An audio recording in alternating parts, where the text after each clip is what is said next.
자, 오늘은 6월 첫째 주일입니다. 하나님께서 또 오늘도 6월달을 우리 가운데 허락하시고 첫 번째 주일로 하나님께 올려드리게 하셨는데, 마가복음 14장 1절로 11절까지의 말씀을 통해서 십자가를 준비하는 사람들이라는 제목을 가지고 함께 말씀을 나누기 원합니다. 우린 계속 마가복음 말씀을 함께 나누고 있는데 아는 것처럼 하시면 돼요. 네. 들어본 것처럼. 들어봤구나. 지난주까지 어떤 내용이었냐면, 마가복음 13장에서 예수님은 화려하지만 제 기능을 하지 못하는 예루살렘 성전이 멸망할 것이다.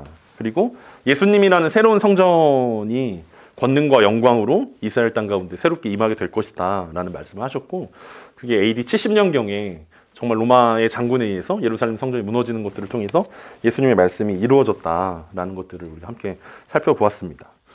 그래서 그 말씀들을 통해서 우리는 이미 우리 가운데 하나님의 나라가 임했고, 그래서 이미 임한 하나님 나라의 영광을 우리가 선포하는 삶들을 살아야 하고, 아직 완전히 임하지 않았기 때문에 완전히 임할 하나님의 나라를 기다리면서 깨어 있어야 된다라는 말씀들을 예수님께서 우리 가운데 말씀하셨는데, 결국 예수님이 깨어있으라고 제자들에게 열심히 얘기했지만, 이제 오늘부터 보게 될 14장부터 제자들의 모습은 전혀 깨어있지 못하는 이제 제자들의 모습들이 등장하게 됩니다.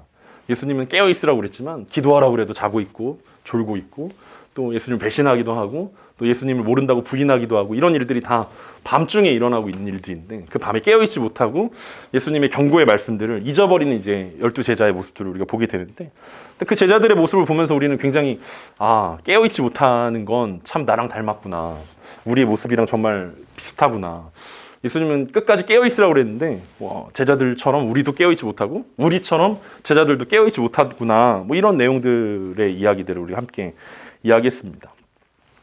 오늘 우리가 읽은 그 마가복음 14장 1절부터 11절까지는 세 부분으로 나눠져 있는데, 각자의 방법대로 십자가를 준비하는 이제 세 부류의 사람들을 이야기합니다. 1절과 2절에는 대제사장과 서기관들이 나오는데, 이 사람들은 예수님을 죽일 계획을 세웁니다. 그리고 3절부터 9절까지는 이름 없는 한 여인이 등장하는데, 이 여인은 예수님의 죽음을 준비합니다. 그리고 10절과 11절에는 가룟 유다가 등장하는데, 이 가룟 유다는 앞에서 대제사장과 서기관들이 예수님을 죽일 계획 세우는 것을 이제 완성시키는 이제 하나의 조각이 되어집니다. 그러니까 본문의 주인공격인 이제 이름 없는 한 여인의 이야기가 가장 길게 적혀 있고, 앞뒤로 이제 샌드위치 구조로 예수님을 신뢰하는 사람들의 이야기가 등장합니다. 그러니까 앞에는 대제사장과 서기관의 이야기가 나오고, 뒤에는 가룟 유다 얘기가 나오면서 가운데 있는 이 이름 없는 한 여인의 행동이 훨씬 더 빛나게 되는 모습들을 우리 가운데 보여주고 있습니다. 그러니까 왜 이 여인은 이런 일들을 했는가, 그리고 이 여인이 우리 가운데 의미하는 것이 무엇인가를 오늘 말씀을 통해서 우리가 함께 살펴봤으면 좋겠습니다. 먼저 이 세 부분을 나눴을 때 첫 번째 부분의 사람들입니다. 제가 읽어드리겠습니다. 이틀이 지나면 유월절과 무교절이라 대제사장들과 서기관들이 예수를 흉계로 잡아 죽일 방도를 구하며 이르되 밀란이 날까 하노니 명절에는 하지 말자 하더라.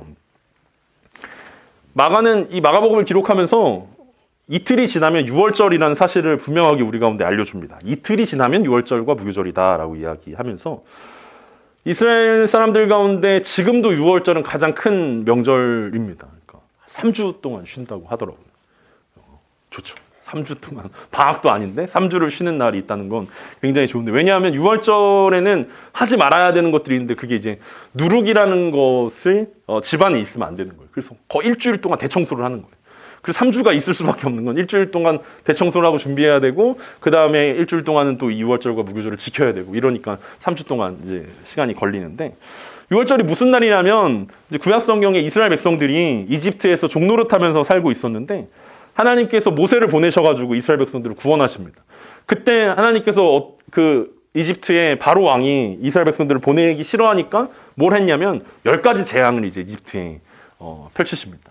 혹시 궁금하신 분들은 이집트의 왕자를 영화를 보시면 10가지 재앙이 이제 등장하는데, 그 마지막 10번째 재앙이 뭐였냐면 장자가 죽는 재앙이었어요. 그래서 이스라엘 백성들에게 하나님께서 특별히 그 장자의 재앙을 피할 수 있는 길을 알려주시는데, 그게 뭐냐면 어린 양을 죽여서 그 피를 문 설주에 바르고, 그다음에 그 양을 급하게 잡아 먹는, 그것을 하면 이제 유월절이라는, 그래서 담을 넘어가는, 재앙이 담을 넘어가는 일들이 일어날 것이다 라고. 그래서 그 마지막 재앙 끝으로 바로 왕이 고집을 꺾고 이스라엘 백성들을 구원하게 되어지는데, 그래서 그때 이후로 이스라엘 백성들은 유월절이 가장 큰 명절이 되었고, 가장 하나님의 일하심과 하나님의 역사하심들을 드러내는 그런 절기로 지키고 있었던 것입니다.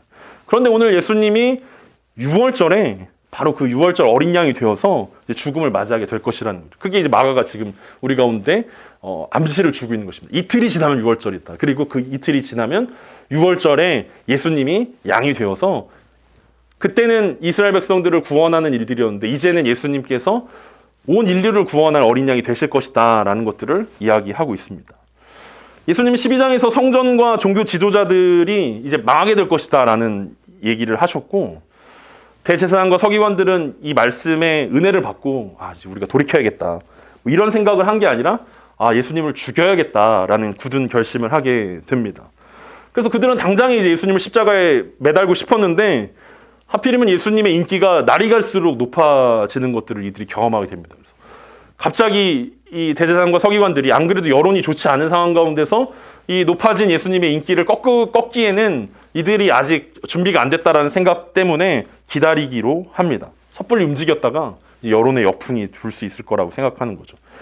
그래서 이 사람들의 생각은 뭐냐면 예수님이 혼자 있을 때, 사람들이랑 같이 있을 때 아니고 어떤 지지자들과 함께 있을 때가 아니라 혼자 조용히 있을 때 잡았으면 좋겠다, 조용히 끌고 갔으면 좋겠다라는 것들을 생각하는데 보통 그런 기회가 잘 안 생긴다는 거죠. 그래서 어떻게 하면 그런 기회를 만들 수 있을까가 이 사람들의 계획이었다라는 거죠. 그리고 이 계획은 이제 오늘 본문 마지막에 보면은 이제 가룟 유다가 그 기회를 제공하기로 이제 약정을 맺으면서 그 계획이 이루어지는 것들을 보게 됩니다.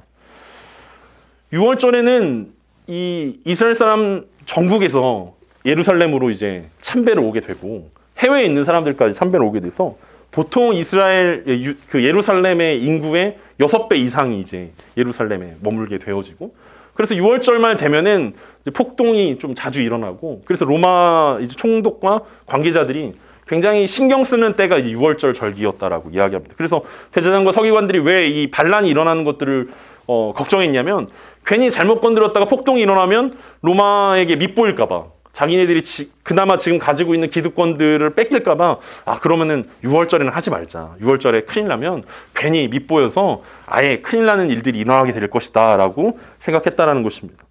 그러니까 그들은 자신들이 원하는 거, 예수님을 십자가에 못 박는 게 있었지만 그걸 어떻게 하면 얻을 수 있을까를 고민하고, 한편으로는 사람들의 눈치를 보면서 기회를 엿보고 있는, 그래서 그들은 이스라엘의 최고의 학자들로서 이 성경 말씀들을 잘 이해했고 누가 메시아인지를 알고 있었고, 그리고 그 많은 지식들을 가지고 있었지만 그들이 준비하고 있었던 십자가는 하나님께서 구원자로 준비하셨던 예수 그리스도를 십자가로 못 박는 헛된 십자가를 준비하고 있는 사람들이었다라는 것들을 우리는 확인할 수 있습니다. 이 사람들과 대비되는 이제 한 여인이 등장합니다. 3절부터 5절입니다. 예수께서 베다니 나병 환자 시몬의 집에서 식사하실 때 한 여자가 매우 값진 향유 곧 순전한 나드 한 옥합을 가지고 와서 그 옥합을 깨트려 예수의 머리에 부으니 어떤 사람들이 화를 내어 서로 말하되 어찌하여 이 향유를 허비하는가, 이 향유를 300데나리온 이상에 팔아 가난한 자들에게 줄 수 있었겠도다 하며 그 여자를 책망하는지라. 예수님 지금 어디 계시냐면 베다니 나병 환자 시몬의 집에서 이제 식사하고 계십니다. 베단이라는 곳은 예루살렘으로부터 한 3, 4km 떨어져 있는 곳이었는데, 예수님과 제자들이 예루살렘에 가실 때마다 이제 거기에 숙소로 사용하던 집이 있었고, 그리고 예수님이 제일 좋아하는 제자였던 마르다와 마리아가 살고 있는 동네가 베다니라는 곳이었습니다. 그리고 이 시몬이라는 사람이 등장하는데 이 나병 환자였는데, 아마 이 예루살렘에는 나병 환자들이 살 수 없었기 때문에 그쪽 제일 가까운 이제 이 베단이라는 곳에서 아마 모여 살았던 것 같고, 오늘 본문이 이 사람이 나병 환자였었는지 지금도 나병 환자인지는 알려주지 않지만 아마 식사를 함께 하고 있는 것으로 보아 아마 예수님의 도움으로 나병에서 치유받았던 어떤 그런 사람으로 생각되어집니다. 그리고 그의 집에서 식사하실 때 한 여인이 등장합니다.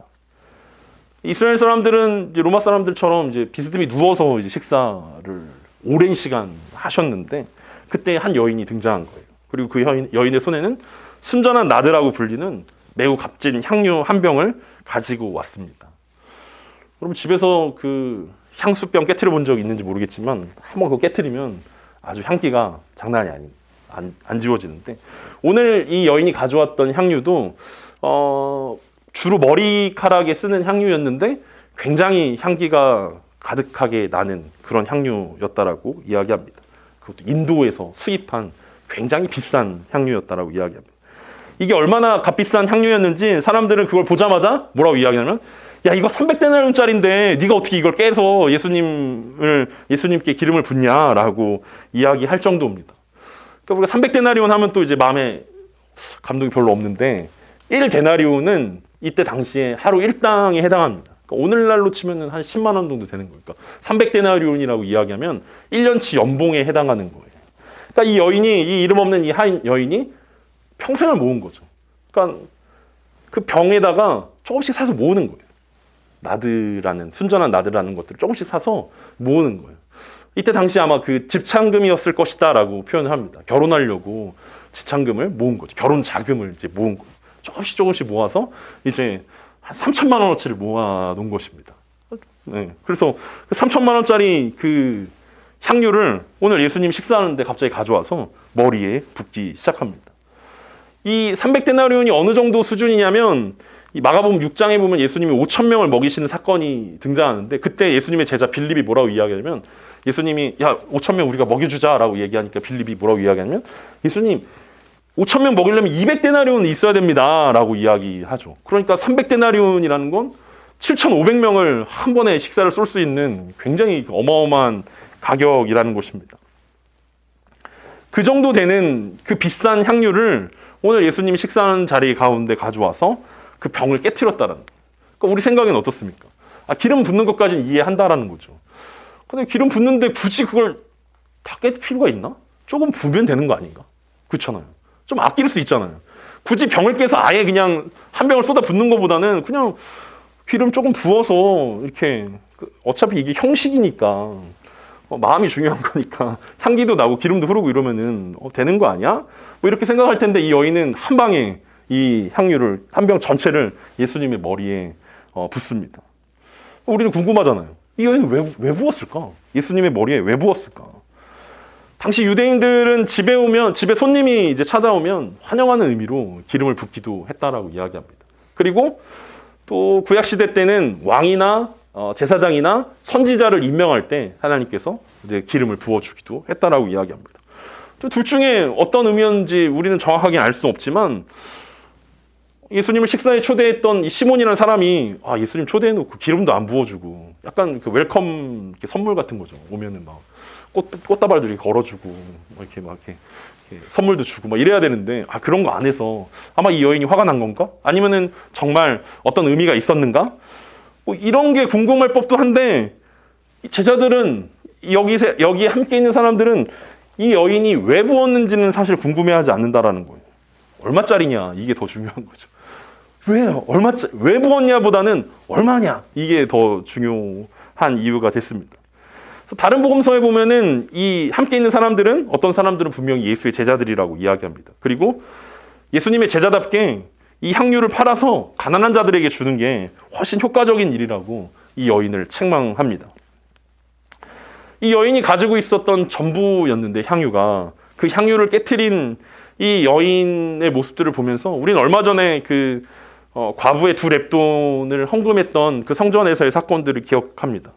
그러니까 성전에서 한 과부가 자신이 가지고 있었던 마지막 2렙돈이라는 가장 작은 단위의 헌금을 했는데, 예수님께서 그 과부를 보고 굉장히 칭찬하셨다라는 거죠.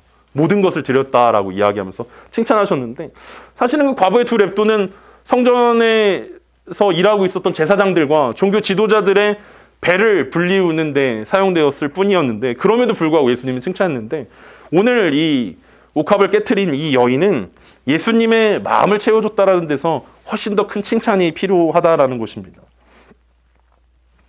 제자들은 이 여인에게 분노할 게 아니라 사실은 종교 지도자들을 향해 분노했어야 한다는 거죠.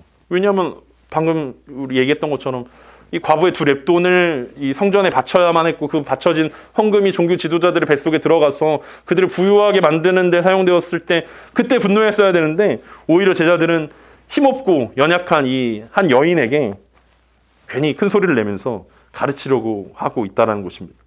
그런 제자들을 향해서 예수님은 이렇게 이야기하십니다. 6절부터 9절입니다. 예수께서 이르시되 가만두라, 너희가 어찌하여 그를 괴롭게 하느냐? 그가 내게 좋은 일을 하였느니라. 가난한 자들은 항상 너희와 함께 있으니 아무 때라도 원하는 대로 도울 수 있거니와 나는 너희와 항상 함께 있지 아니하리라.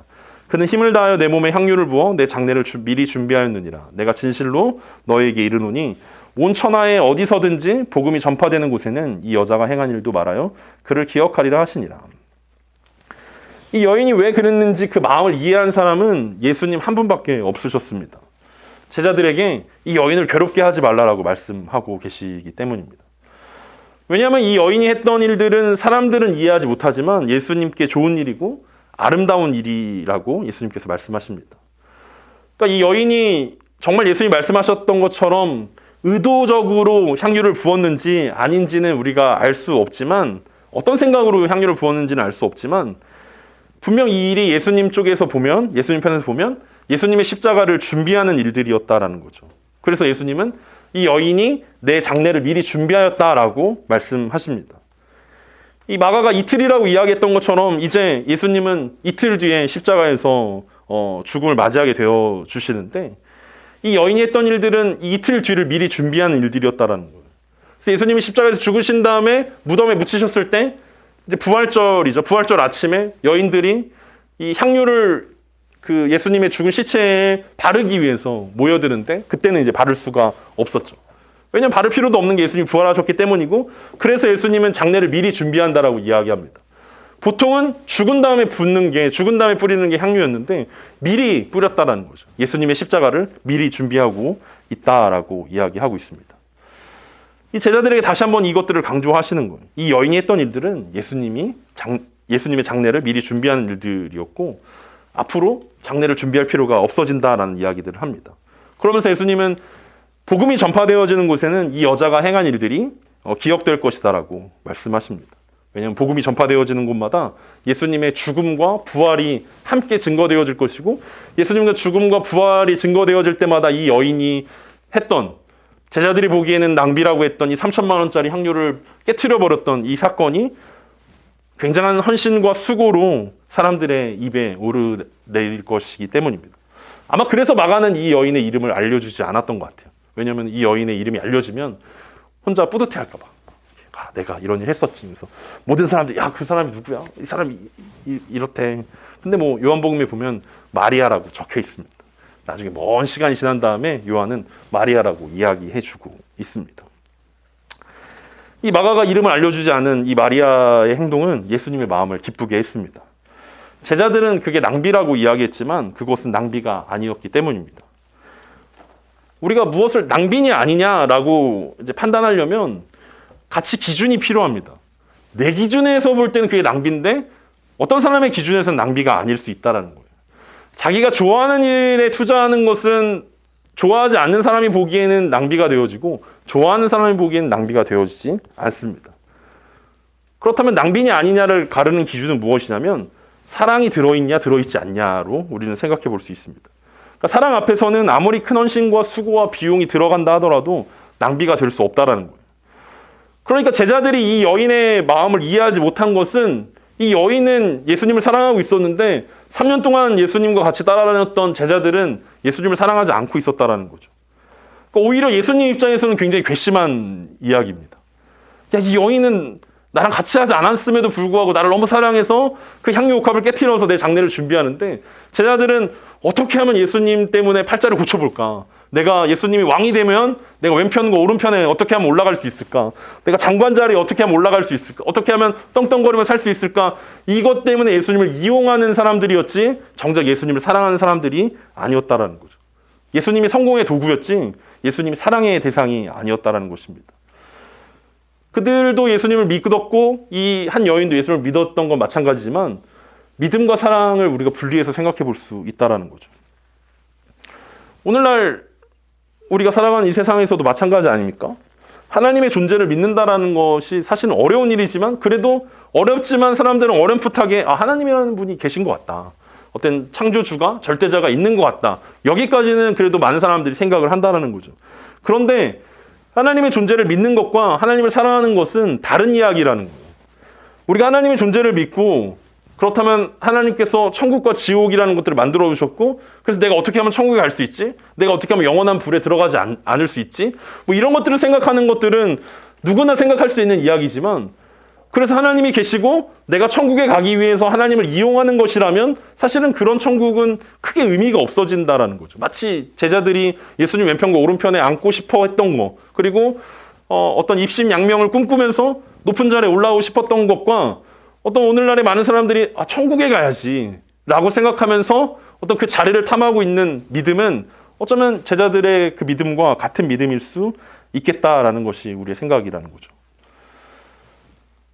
우리가 믿음에서 이 믿음의 이야기를 사랑의 이야기로 바꿀 필요가 있다는 것입니다. 그래야만 우리의 삶이 낭비되어지지 않을 수 있다는 거예요. 낭비인데 낭비 아닌 삶이 있고 낭비가 아닌데 낭비인 삶이 있다는 것들을 이제 다시 설명해 드리도록 하겠습니다. 제자들은 여인들을 향해서 왜 이 향유를 낭비하는가라고 책망합니다. 낭비라는 말은 조금 이제 번역을 유하게 한 표현이고, 원래 이 제자들이 했던 표현은 뭐냐면 왜 이 향유를 죽였는가, 왜 이 향유를 멸망시켰는가라는 것입니다. 왜냐하면 이제 돌이킬 수가 없기 때문에, 부어버렸기 때문에 이제 끝났다는 거죠. 멸망시켰는가라고 이야기합니다. 그런데 우리가 멸망이라는 단어를 들으면 우리 머릿속에 자연스럽게 한 성경 구절이 생각납니다. 어렸을 때부터 우리가 외웠던 요한복음 3장 16절입니다. 하나님이 세상을 이처럼 사랑하사 독생자를 주셨으니 이는 그를 믿는 자마다 멸망하지 않고 영생을 얻게 하려 하심이라. 그래서 이 여인이 지금 했던 것, 이 향유를 멸망시켜서 이 여인이 했던 것은 예수님의 장례를 준비하는 것이었고, 예수님의 죽으심은 자신을 멸망시켜서 자신이 사랑하는 세상, 이 세상에 있는 사람들을 멸망하지 않도록 영생을 얻게 하려 하신 것이 바로 예수님의 낭비였다라는 것입니다. 예수님을 믿는 자마다 멸망하지 않게 하기 위해서 예수님은 그의 삶을 멸망시켰던 것입니다. 그의 삶을 낭비시킨 것입니다. 하나님의 아들이 세상을 구원하기 위해 목숨을 버린다는 것은 사실 일반 사람들이 보기에는 굉장히 낭비 아닙니까? 어떻게 하나님의 아들이 자기 목숨을 버려서 세상을 구원하지? 이건 너무 낭비 아니야? 라는 생각들이라는 거죠. 심지어 예수님의 12제자들 모두 반대하고 그 중 한 명은 이제 뒷부분에 나오는 이 가룟 유다는 예수님을 배신하기까지 하는 상황 가운데서도 예수님은 그 12제자를 위해서, 그 배신하는 그 가룟 유다를 위해서 십자가에서 자신의 삶을 낭비하는 것입니다. 오늘 이 사건을 보면서 예수님은 그러고 싶지 않은, 인간적인 마음으로는 야, 내가 3년 동안 데리고 다녔는데 야, 이런 선물 하나 안 주면서 향유옥합 하나 안 깨트리면서 내가 얘네를 위해서 죽어야 돼? 뭐 이런 마음들이 들을 수 있을 법도 한데 예수님은 그렇게 얘기하지 않는다라는 거죠. 세상을 사랑하셨기 때문에, 제자들을 사랑하셨기 때문에, 하나님의 자녀들을 사랑하셨기 때문에 예수님은 그의 삶을 낭비하셨습니다. 우리는 삶을 살아가면서 나름 합리적이고 이성적인 결정들을 내리려고 노력합니다. 하지만 내가 아무리 합리적이고 이성적이고 경제적이고 효과적인 결정들을 내린다 하더라도 시간이 지나고서 생각해보면 굉장히 바보 같은 일들일 때가 많이 있었다는 거죠. 내가 그때 왜 그랬지? 내가 왜 그런 결정을 내렸지? 그때 그런 결정을 내리지 않았으면 좋았을 텐데. 그때 당시에는 굉장히 똑똑한 척했고 굉장히 다 아는 것처럼 이게 베스트라고 생각했지만 시간이 지나고 나면은 그렇지 않은 결정들이 굉장히 많은데, 사실은 그런 결정들 앞에서 우리가 할 수 있는 것들이 무엇이냐면 이것이 사랑 때문에 하는 일들인가 아니면 나 때문에 하는 일들인가가 어떤 결정적인 기준이 될 수 있다는 거죠. 내가 사랑하기 때문에 했던 결정들이라면 그것이 아무리 합리적이지 않고 비이성적일지라도 그것은 가치 있는 일들이 될 수 있지만, 아무리 합리적이고 이성적이다 하더라도 사랑이 빠져 있으면 그건 아무것도 아니라는 거예요. 오늘 제자들의 책망이 그런 거 아니었습니까? 야, 이거 팔아서 가난한 사람들 나눠주면 더 좋은 거 아니냐, 더 효과적인 거 아니냐, 그럼 예수님 인기가 더 많이 높아질 거 아니냐. 왜냐면 예수님이 막 죽은 사람도 살리고 병든 사람도 고치고 막 이런 것들을 많이 하셨는데 가난한 사람들한테 뭘 나눠주진 않았잖아. 그러니까 야, 이번 기회에 이걸 아예 팔아가지고 나눠주면은 진짜 예수님 인기가 완전 높아져가지고 제대로 예수님 왕노릇 하실 수 있을 텐데 라는 어떤 그들의 합리적인 생각들이 있었지만, 그 제자들의 마음 가운데는 가난한 사람들을 사랑하는 마음도 없었고 예수님을 사랑하는 마음도 없었기 때문에 그냥 옳은 소리 중에 하나. 왜냐하면 만약에 이 여인이 반대로 이 향유 옥합을 제자들에게 가져와서 가난한 사람들에게 나눠줬으면 좋겠습니다라고 했다면 아마 제자들은 야, 이걸 예수님한테 뿌려야지 왜 이걸 나눠준다고 그러냐. 두 가지 다 비판이 가능한 이야기였을 거라는 거죠. 그냥 못마땅하다라는 거죠. 자신들보다 예수님을 사랑하는 그 여인이 그냥 못마땅한 것입니다. 그래서 이 사건 이후에 어떤 일이 일어납니까? 10절과 11절입니다. 12 중에 하나인 가룟 유다가 예수를 넘겨주려고 대제사장들에게 가매 그들이 듣고 기뻐하여 돈을 주기로 약속하니 유다가 예수를 어떻게 넘겨줄까 하고 그 기회를 찾더라. 마가는 마지막으로 12 중에 하나인 가룟 유다라고 소개합니다. 그러니까 가룟 유다가 그냥 제자가 아니라 12명 중에 하나다. 이 진짜 나쁜 놈이다라고 이야기하는 것입니다. 12제자 중에 한 명인데 이 가룟 유다가 이런 일들을 벌였다. 어떤 일? 예수님을 넘겨주기로 대제사장과 약속을 했다. 그러니까 대제사장과 서기관들이 찾던 기회가 어느 때입니까? 예수님이 혼자 있는 때였는데 12제자인 가룟 유다는 그게 언제인지를 너무나 잘 알고 있었다는 거예요. 예수님이 무리와 떨어져 있을 때, 혼자 있을 때 대제사장과 서기관들이 군인들을 데려와서 예수님을 잡아가도 아무런 방해받지 않을 그때가 언제인지 이 가룟 유다는 알고 있었다는 것입니다. 심지어 요한복음에 보면 이 가룟 유다는 300데나리온에 팔아 가난한 사람들을 돕는 게 낫겠다라고 이야기했던 핵심 인물이 바로 가룟 유다였습니다. 그러니까 가룟 유다가 이 여인의 모습을 보면서 꾸짖고 책망했던 당사자였는데 오히려 이 당사자였던 그 가룟 유다가 이 일 이후에 대제사장에 가서 그들이 계획했던 일을 이룰 수 있도록 예수님을 팔기로 결정합니다. 사람들이 많지 않은 그 시점이 언제인지 알려주겠다라고 이야기하죠. 그리고 그 대가로 우리가 잘 알고 있는 것처럼 이 가룟 유다는 은 30을 받기로 합니다. 분명히 앞에서 300데나리온으로 가난한 사람들을 구해야지라고 이야기했는데 이 사람이 받기로 한 은 30은 한 500만 원 정도 되는 금액입니다. 그러니까 3천만 원 가지고 뭐라 했는데 이 가룟 유다는 500만 원에 예수님을 팔아 넘기기로 했다라는 거죠. 물론 가룟 유다가 돈 때문에 예수님을 판 것은 아닐 수도 있습니다. 그가 영웅이라고 생각했고 이스라엘의 구원자라고 생각했던 예수님이 자꾸 죽는다라고 이야기하니까 아니 분명히 새로운 왕이 되어야 되고 이스라엘을 구원해야 되는데 이 구원자가 왜 자꾸 죽는다라는 거야. 자꾸 십자가 얘기하고 죽겠다라고 이야기하니까 너무 실망스러웠기 때문일 수도 있습니다. 이 여인이 향유옥합을 깨트렸을 때 이게 내 장례를 준비한 거야 라고 이야기하는 것을 들으면서 그 마음 가운데 확신이 들었을 것입니다. 아, 예수님 못 쓰겠다. 아, 더 이상 예수님 못 따라다니겠다. 더 이상 희망이 없다 라는 생각 때문에 자기가 꿈꾸던 나라가 아니었기 때문에 예수님을 팔아 넘긴 것일 수도 있고 아니면 그게 너무 아까웠기 때문에 꿈꾸던 시간이 내가 3년 동안이나 따라다녔는데 500만 원이라도 받고 떨어져야겠다. 뭐 이런 마음 때문에 뭐 그런 결정을 했었을지도 모릅니다. 끝까지 가룟 유다는 그런 생각을 했을 거예요. 내가 여기서 예수를 배신하는 게 하나님 나라를 위해 더 유익한 일들일 거야라는 그런 확신 가운데 있었을 수도 있습니다. 중요한 것은 이 예수님께 향유옥합을 드렸던 여인도 가룟 유다도 자신들이 무엇을 하고 있는지 정확하게는 몰랐다라는 그냥 자신들의 역할에 충실했고 그것은 예수님의 십자가를 준비하는 행동이었다라는 것을 우리는 알 수 있습니다. 오늘 세 부류의 사람들이 다 예수님의 십자가를 준비하고 있죠. 대제사장과 서기관들이 계획하고 있고 또 향유옥합을 깨트린 여인이 준비하고 있고 가룟 유다도 예수님의 십자가를 준비하고 있습니다. 그 세 부류마다 각자의 생각을 가지고 예수님의 십자가를 준비하고 있었는데 이 한 여인이 예수님의 십자가를 준비한 방법은 사람들이 보기엔 굉장히 바보 같은 방법이었고 낭비라고 생각되어지는 방법이었습니다. 그런데 우리가 여기서 기억해야 되는 것은 대제사장이나 한 여인이나 가룟 유다나 다 자신의 인생을 어딘가에 쓰고 있다라는 거죠. 사용하고 있다라는 거예요. 그리고 어떤 사람이 인생을 바라보면서 야, 넌 낭비야. 그렇게 인생 쓰는 거 아니야. 너 그렇게 돈 쓰는 거 아니야. 너 그렇게 낭비하는 거 아니야. 라고 이야기할 수 있는 그 권리가 누구에게도 없다는 것입니다. 왜냐하면 모든 사람은 자신에게 주어진 인생을 살 수밖에 없고 사용하는 것이기 때문에 그렇습니다. 내 방법이 맞아 라고 이야기할 수 없는 것이 각자 다른 인생을 살아가고 각자 자신에게 맡겨진 역할에 충실한 것밖에 없었다라는 것입니다. 어떤 사람들은 자신의 정적을 제거하는 일에 자신의 삶을 사용했습니다. 어떤 사람들은 돈을 위해서 자신의 삶을 사용했습니다. 그리고 이 한 여인은 예수님을 위해 자신의 삶을 사용했던 것들을 우리는 볼 수 있습니다. 그리고 그것은 예수님의 십자가가 준비되어지는 큰 그림으로 묶여진다라는 거죠.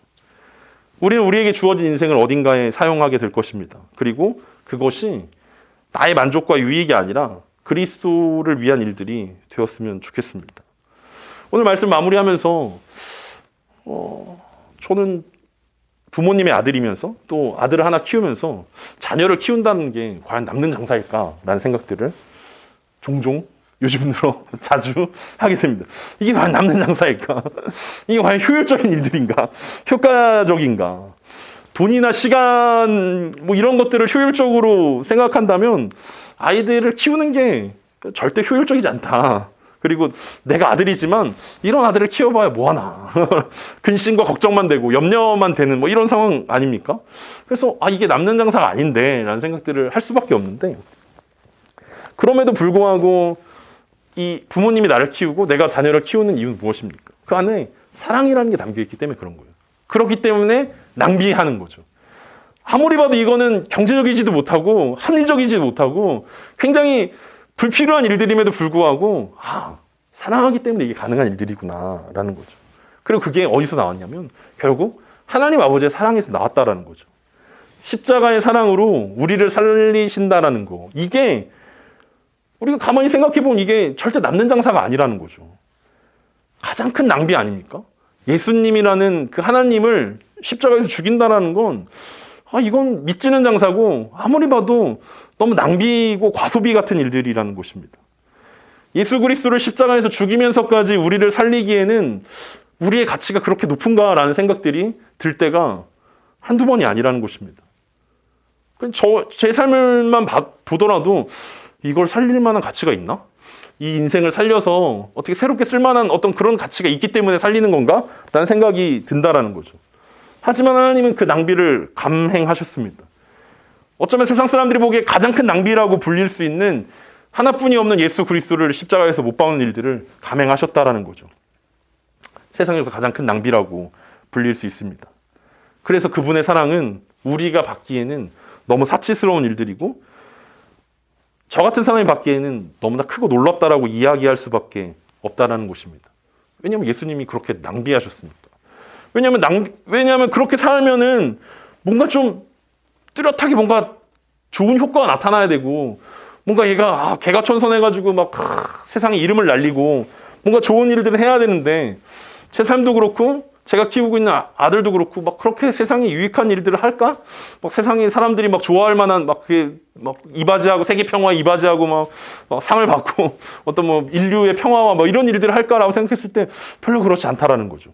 그럼에도 불구하고 하나님께서 우리를 사랑하시기 때문에 그런 무가치해 보이는 낭비를 저질러 버리셨다라는 것입니다. 그렇다면 우리는 어떤 인생을 살아야겠습니까?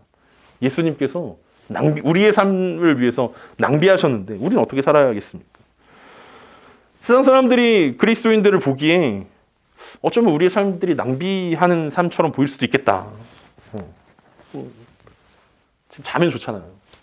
편안하게 주일날 쉬면 좋은데 굳이 나와서 졸린데 막 예배 드리면서 막 성경 공부하고 큐티하고 막 기도하고 막 사람들 만날 시간도 없는데 왜 주님 만나라고 이렇게 얘기하고 막 이런 모든 것들이 결국은 우리가 주님을 사랑하려고 하는 일들 아닌가라는 것이죠. 세상 사람들이 보기엔 굉장히 낭비라는 거예요. 근데 주님을 사랑하는 관점에서 보면 그게 하나도 낭비가 되지 않는다는 거예요. 왜냐하면 예수님이 우리를 위해서 낭비하셨기 때문에 우리가 주님을 위해서 낭비하는 것, 그것이 가장 값진 일이 되어질 수 있다라는 것입니다. 말씀을 마무리하면서 우리가 어떤 인생을 살 것인가 고민하는 시간이 되었으면 좋겠습니다. 그리고 저와 여러분이 예수님을 너무나 사랑해서 예수님을 위해서 낭비하는 삶들을 살 수 있었으면 좋겠습니다. 우리의 잠과 시간과 물질과 재능과 우리가 가진 모든 것들을 다 주님을 위해서 낭비해 볼 수 있었으면 좋겠다라는 생각들을 합니다. 결국 예수님의 십자가는 사람들이 보기에 실패였다라는 거죠. 낭비였다라는 거죠.